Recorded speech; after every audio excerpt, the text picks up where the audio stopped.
Now, in our first story, in retribution for alleged police abuse, some enraged youth of Asawase in the Ashanti region stormed the Asawase police station. Now, the irate group claimed that their friend had died as a result of police abuse. On Sunday evening, they marched the police station and threw stones at the officers there. Now, the agitated youth reportedly damaged a number of items at the police station. Calm has, however, been restored after reinforcement from the Ashanti Regional Patrol teams was sent to the Asawase police station.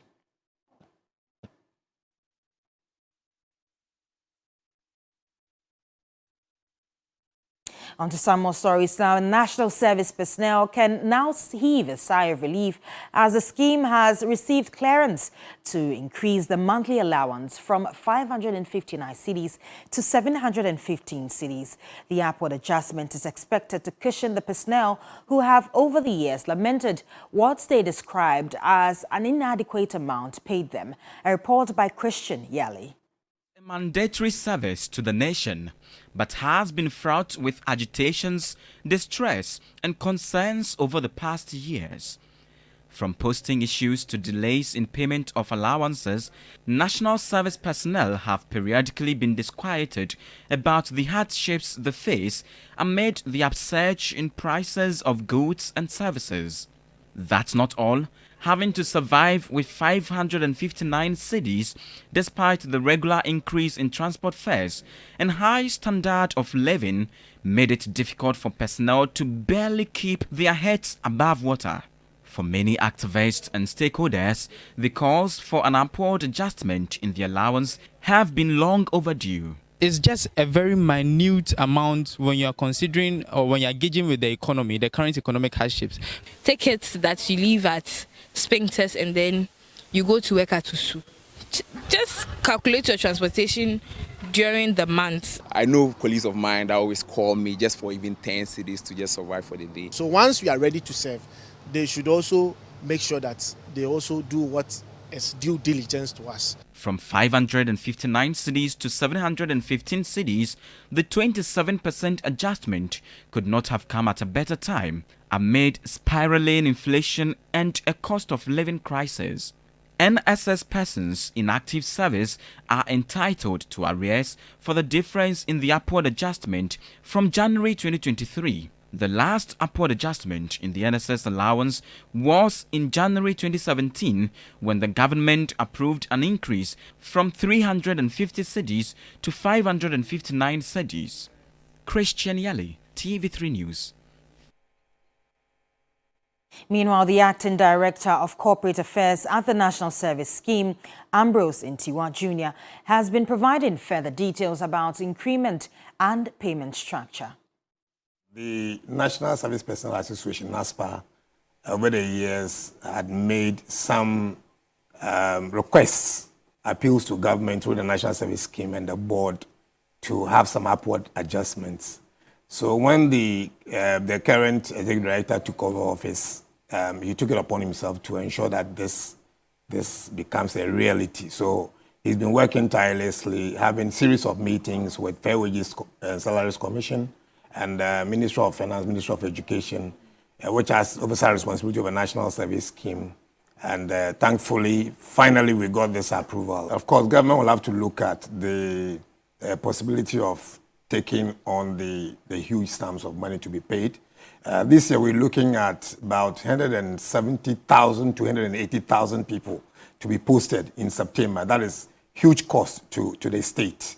Let's also not forget that whatever we decide on to pay to the service personnel, for those who are going to be posted to the private sector will have to pay same. So if you are not careful and you peg it at a level where they cannot pay, that means they will not take service personnel at all. So it's important that we combine these things and then consider the effects of the amount to be paid. And it will be better to have this one paid than to peg it at a level that you cannot pay.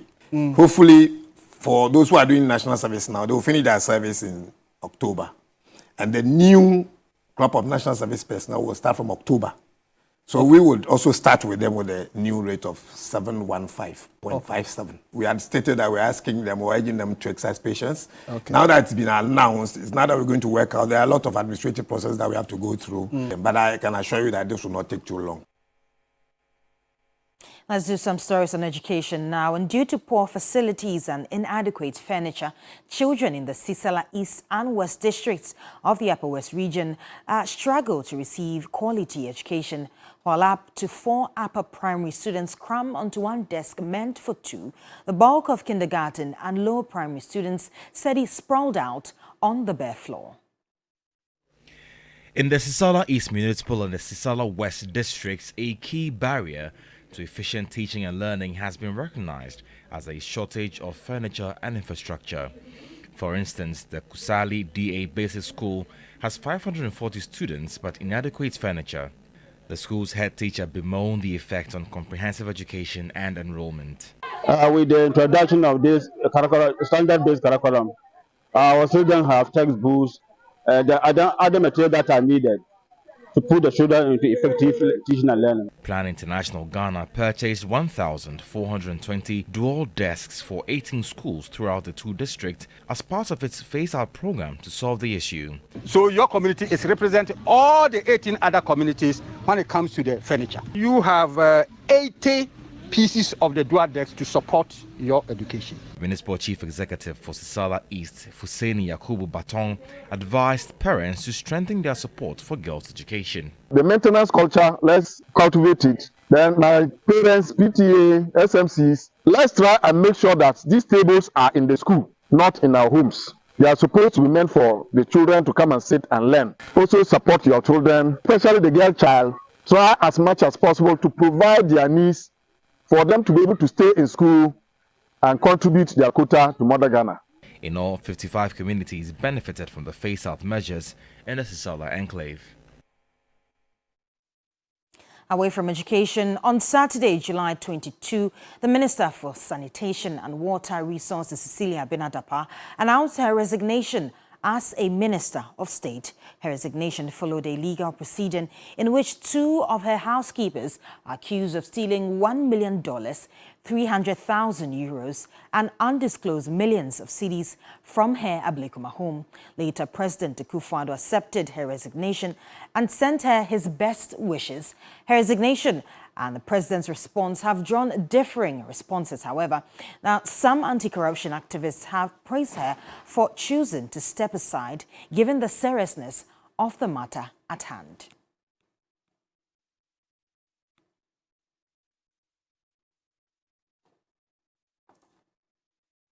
Now, I'll bring you more details on that story in a subsequent bulletin. But moving on, as Parliament struggles for 13 years to pass the Affirmative Action Bill, pressure is beginning to mount from some female MPs in the 8th Parliament to pass the bill as a matter of urgency. But Parliamentary Watch NGO Parliamentary Network Africa, at a gender capacity building event, doubts the 8th Parliament will have the bill passed.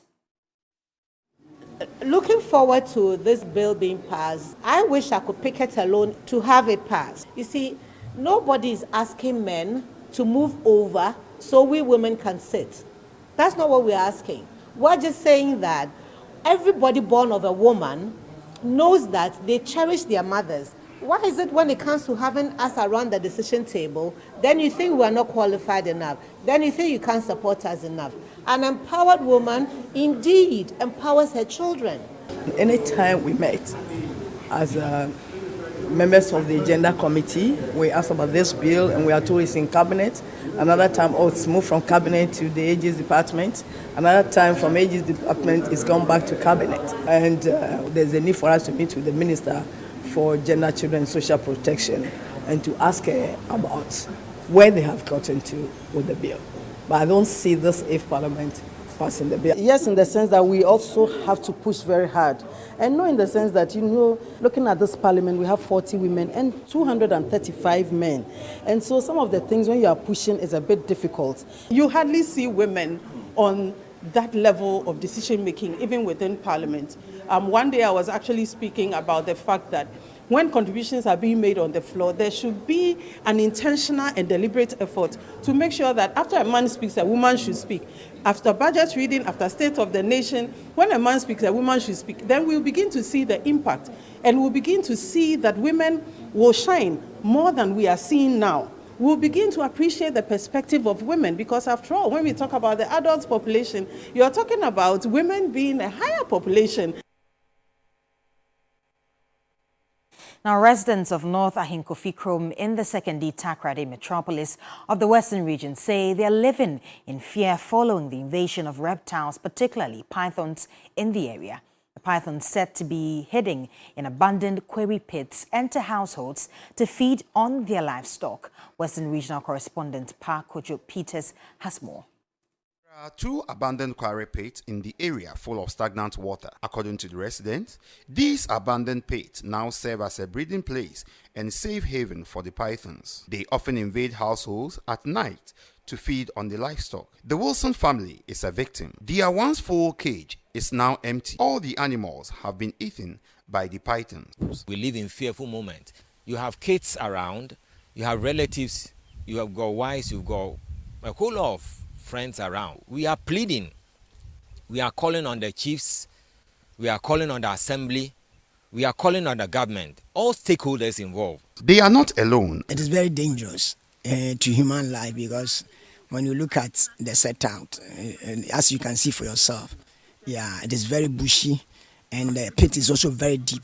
If we don't close that pit, with time, I think we'll have a lot of them around. Kasim Mingo Bema is the assemblyman for Katani electoral area. We cannot wait for something to happen before we come and stand. Otherwise, people will not be happy with us. Especially when I came, a lot of them who lives around were showing me how big the snake that they've been seeing is. Further investigations by the news team has revealed that there are over 16 of such abandoned clay and quarry pits scattered across the western region, with a total area damage of about 33,000 hectares. George Diewu is the Western Regional Director of the Environmental Protection Agency. I have been in talk with the STMA, particularly Environmental Management Department, Mr. Hudu. What we're planning of doing is to control the reptiles, okay, because there are reptiles everywhere. But for the years, maybe it's a unique case. Now to issues on rail transportation, and Chief Executive Officer of the Ghana Railway Development Authority, Yao Osu, has said that there's a need for diverting some of the rail lines, especially in the Ashanti region, due to heavy encroachment. He was addressing the media in Kumasi. Massive encroachment on rail lines is a common spectacle in parts of the Ashanti region. One of the usual scrambles turned bloody on Tuesday, July 18. A private developer clashed with the Ascori Mampong Assembly. The result, ugly. Reacting to the development, Chief Executive Officer of the Ghana Railway Development Authority, Yao Osu, said people are taking undue advantage over the inactivity of some rail lines. Land, remember, the railway industry has been defunct for a long time. It has been left idle, and people thought railway was never coming back. So therefore, they took undue advantage to build within the corridors or the right of way. All right. So, for example, the railway line coming from Accra to Kumasi, because of the heavy encroachment at Alaba and Abuabo, chances are we may have to take what they call the branch line, okay, or what they call realignment. So the train will be coming from Accra. It may end up in Ejuso. And then we have to do new acquisition from Ejuso to Edwardin. Edwardin is also on the western line. So that will be the new focal point because of the heavy encroachment. Otherwise, you may have to destroy thousands and thousands of structures from Doom Station to Alaba to Abuabo to Tech or to Kwame Nkrumah University of Science and Technology. Okay, so that is where we are now. We may have to do realignment of the line because of heavy encroachment. Now, the founder and head of the Leprosy Aid Board, Reverend Father Andrew Campbell, has urged Ghanaians to help cure lepers and the socially excluded. He said that the committee could no longer provide for the welfare and medical needs of the cured lepers without external support.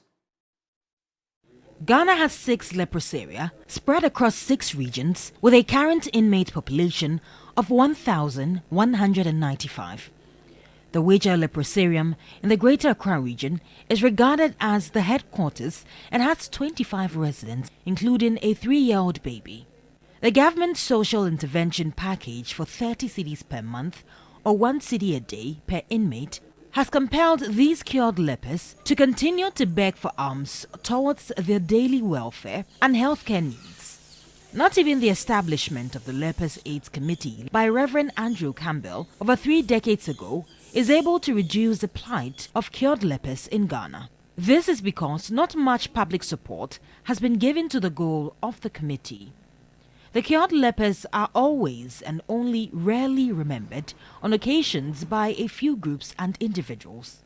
For the past years, we've been helping Ho, Kokofu, Nkachina, Wa, and Ankofu, and letting them know when they know this, touch their hands and touch their heart and touch their pocket. We must help them. Those of us who are well, those of us who are strong, those of us who have something, we must share it with others. God has given all of us gifts, so we can easily share it with others. It might be just something small or something big, whatever it might be, you know, because Mother Teresa was asked once, but what you're doing is like a drop of water in the ocean. And Mother Teresa says, the ocean is better off for that drop of water. The constitution of the Leprosy Aid Board and Council of Co-workers and Friends is to help change the narrative. Now that we have this group together, we'll be meeting together and planning in the future. What can we do? With the friends and co-workers, we'll have our general meeting soon, and we'll see the way for what can we do to touch people's lives and be able to help them. Every Christmas we have a concert. So we'll be organizing our concert and to get more and more people to come and donate and let people know what is happening. Because many people don't even know at time that Weja Leprosarium exists. They don't know. They don't know that every year over 250 new cases of leprosy in Ghana. They don't know that. Reverend Father Andrew Campbell urged all to be everyone's keeper, irrespective of social, political, and religious status.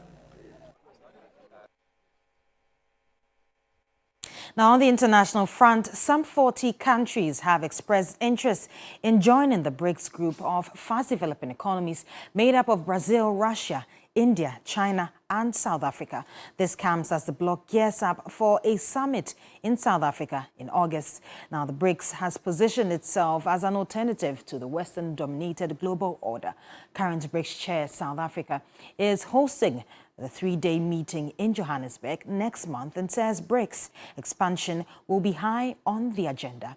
Now, Argentina, Iran, Saudi Arabia, and the United Arab Emirates are among the countries looking to join. BRICS now accounts for 31.7% of global GDP, having overtaken the G7, a forum of advanced democracies that includes the US. Except for Russian President Vladimir Putin, who cannot travel to South Africa because he is wanted by an international court from war crimes in Ukraine, all BRICS heads of states will be attending the summit in person next month.